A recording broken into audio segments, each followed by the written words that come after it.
Hi, everybody, and welcome to the November 2024 Recode Practitioner Town Hall. Great to have the questions. Thank you very much. And great to have Dr. Anne Hathaway here. Anne, happy holidays. Thank you so much for joining us. Yeah, happy holidays to you too. It's good to be here.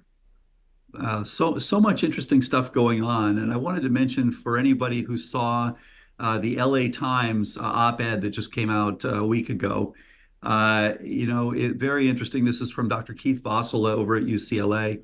And what he says is that we're checking biomarkers too much. Everybody is checking biomarkers too much. So what he recommended is instead of checking p-tau 217 that tells you if you've got ongoing signaling for Alzheimer's disease in your brain, GFAP, which tells you if you've got ongoing inflammation and attempted repair in your brain, NFL, neurofilament light, which tells you if you have neuronal damage going on in your brain, and A beta 42 to 40 ratio, which again is another measurement of inflammation.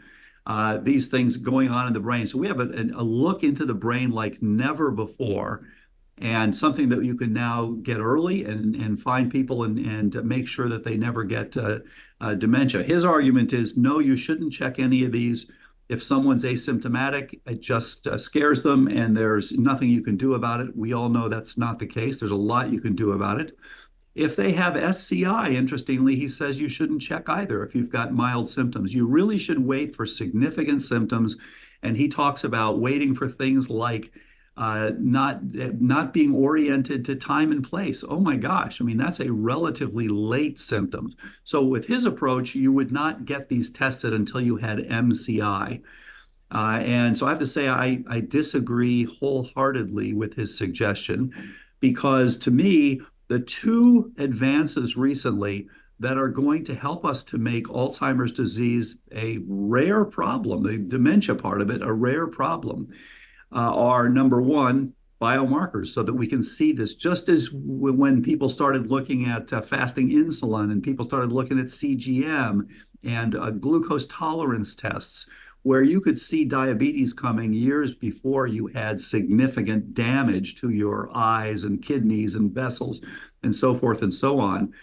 So the first thing is the biomarkers. And the second thing is precision medicine approaches to say, okay, we can now look and see what infections you have, the status of your gut, the status of your nutrition, your hormones, on and on and on.